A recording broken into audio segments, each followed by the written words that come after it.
भगवान Mahavir town hall में मधुकर जन चेतना न्यास की ओर से डॉक्टर भीमराव अंबेडकर की जयंती की पूर्व संध्या पर सशक्त एवं समरस राष्ट्र के निर्माण में डॉक्टर अंबेडकर जी का योगदान विषय पर संगोष्ठी का आयोजन किया गया।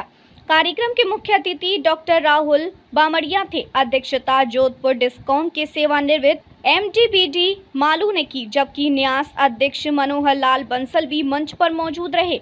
कार्यक्रम की शुरुआत दीप प्रज्वलन और भारत माता एवं डॉक्टर अंबेडकर के चित्रों के समक्ष वंदन के साथ हुई। इस अवसर पर मगराज सेन ने संस्कृति सबकी एक, चित्तरंजन खून रगों में हिंदू है गीत प्रस्तुत किया। मुख्य अतिथि डॉक्टर राहुल बामड़िया ने कहा कि डॉक्टर अंबेडकर कुशार्ग बुद्धि के धनी थे। उन्होंने विपरीत परिस्थितियों में शिक्षा प्राप्त की और विदेशों में उच्च अध्ययन कर अनेक विषयों में विशेषज्ञता प्राप्त की। उनके पास विदेशों में कार्य के अनेक अवसर थे, परंतु उन्होंने अपने बचपन में झेली गई सामाजिक समस्याओं के समाधान हेतु भारत में रहकर ही कार्य करना उचित समझा।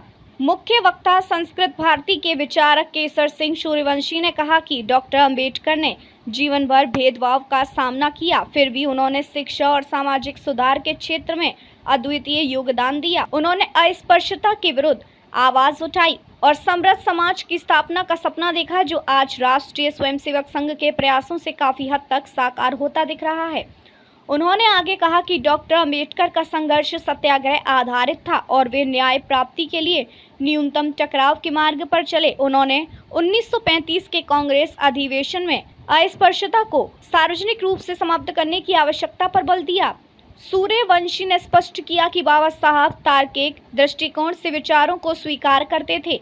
वे समाज में फैली विकृतियों के विरोधी थे, न कि किसी धर्म विशेष के। उन्होंने बताया कि हैदराबाद के निजाम ने उन्हें मुस्लिम बनने के लिए 5 करोड़ का प्रस्ताव दिया, वहीं पोप ने उन्हें ईसाई धर्म अपनाने का संदेश भेजा, लेकिन उन्होंने बौद्ध धर्म को अपनाया, जो कि हिंदू परंपरा का ही एक अंग है। उन्होंने यह भी कहा कि जैसे महाभारत और रामायण समय के संविधान थे, वैसे ही डॉक्टर अंबेडकर द्वारा निर्मित भारतीय संविधान अंबेडकर स्मृति है।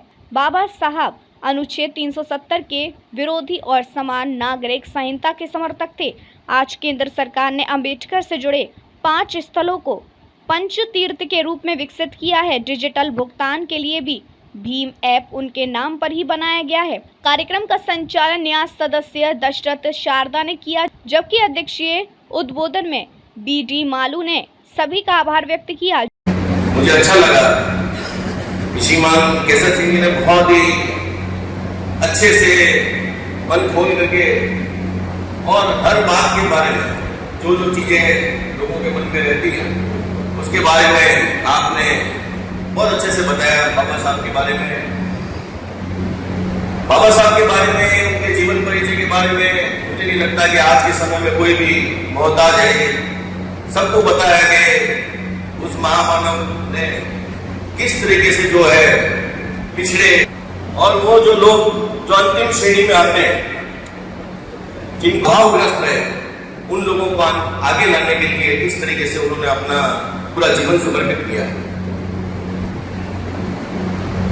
आपने जैसा कि बताई है कि उस समय जो है बाबा साहब के साथ अच्छा ये था कि बाबा साहब के जो पापा जी, पिताजी, वो आर्मी में थे और वो उनकी जो प्रारंभिक शिक्षा है स्कूल में जाते थे, तो आपको पता ही है कि उनको सभी बच्चों के साथ में बैठने को मिलता नहीं था। जहाँ बच्चे जो बाहर जो जूते चप्पल उतारते हैं, वहां पे बाबा साहब को क्लास में बैठते थे वहां पे, और वो इतने अच्छे विद्यार्थी थे, इतने इंटेलिजेंट थे कि वो जो टीचर अक्सर पढ़ाते थे, बाबा साहब उसको एक बार में उस चैप्टर को, पूरे पाठ को जो है वो एक बार में याद कर लेते थे। तो इस तरीके से वो बहुत ही कुशाग्र बुद्धि के थे, मेधावी छात्र थे। एक बार उनको जो गुरुजी थे, शिक्षक थे, उन्होंने एक बार आगे बुलाया भी कि भी आगे ये जो गणित की जो प्रॉब्लम है तुम आगे बेटा यहाँ आके सॉल्व करो। तो वो जब आगे जा रहे थे तो सभी बच्चों ने जो दूसरे थे वो उन्होंने उसका विरोध किया कि नहीं, ये अछूत बच्चा यहाँ आगे आ जाएगा तो ये किस तरीके से ये क्या करेगा इसको, तो इसलिए वो आकर के ब्लैक बोर्ड पे वो लिख भी नहीं पाए थे। फिर इसी तरीके से हर जगह पे पानी के पीने की बात हो या कुछ भी हो, ये सब चीजें जो सामाजिक जो प्रॉब्लम्स थी उसको फेस करते करते उस समय उन्होंने बहुत ही अच्छे अंकों के साथ में 10वीं की परीक्षा जो है वो पास की थी।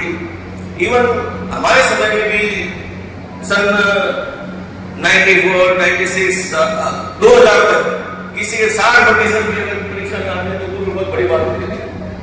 तो बाबा साहब ने उस समय जो है वो प्रथम श्रेणी से जब 10वीं की परीक्षा पास की थी, तो जब उन्होंने देखा मैं आगे की पढ़ाई कैसे करूँ, कहाँ जाऊँ, क्या करूँ, तब है तो बड़ौदा के महाराजा ने उनको छात्रवृत्ति प्रदान करी। उनको एक बार 100 रुपए एक साथ दिए और 25 रुपए जो है मासिक के हिसाब से उनका किया कि तुम बेटा जाके आगे पढ़ाई करो। फिर उन्होंने आगे अपनी जो पढ़ाई है प्रिंसटन कॉलेज जो है बॉम्बे से, वहां से आपने आगे की पढ़ाई करी और आगे वो है जो अमेरिका के अंदर कोलंबिया सिटी के अंदर पढ़े। वहां पर जो है वहां पर आज भी उनको बेस्ट स्टूडेंट का जो है उनको किताब से नवाजा गया, उनको आज भी वहां का बेस्ट स्टूडेंट जो है आज तक का माना जाता है। और उसके बाद में जो है बाबा साहब जो है अपनी आगे की पढ़ाई के लिए लंदन में लंदन स्कूल ऑफ इकोनॉमिक्स के अंदर हिस्ट्री है, इकोनॉमिक्स है, सोशियोलॉजी है, पॉलिटिकल साइंस है, इन सब के ऊपर उन्होंने वहां पर अपनी पढ़ाई की। उस समय के अंदर उनके बाद चार सब्जेक्ट्स के अंदर उन्होंने PhD शोध किया था। तो इस तरीके से बाबा साहब जो है वो चाहते तो उनके पास इतनी डिग्रियां थी, सब कुछ था, वो चाहते तो कहीं विदेश में भी शिफ्ट हो सकते थे, वहां जाकर के अपनी कोई सेवा कर सकते थे, अपना अच्छी लाइफ जी सकते थे। लेकिन उनके मन में पीड़ा थी, तो उन्होंने चीजें बचपन से देखी। वो जो उनके मन में पीड़ा थी, तकलीफ थी, दर्द था जो पिछड़ों का, अनुसूचित जाति जनजाति के लोगों का, तो जिस तरीके से जो बात अपने जो देश की जो वर्ण व्यवस्था थी उसके अंदर जो निचले तबके जो शूद्र थे उनके साथ में जिस तरीके से अत्याचार होता था, उनके साथ जो अस्पृश्यता होती थी, उन सबसे वो काफी उन अंदर तक जो है उनके मन के अंदर ये गहरा घाव किया था। तो उसके निवारण के लिए वो वापिस अपने देश में रह करके उनका मन था कि मैं इनके लिए कुछ करूं। तो इसी संदर्भ में जो है बाबा साहब ने हमेशा प्रयत्न किए। आपने उस समय सुना होगा शाहू जी महाराज का भी नाम। जागरूक टाइम्स के लिए बाड़मेर से ठाकराराम मेघवाल की रिपोर्ट।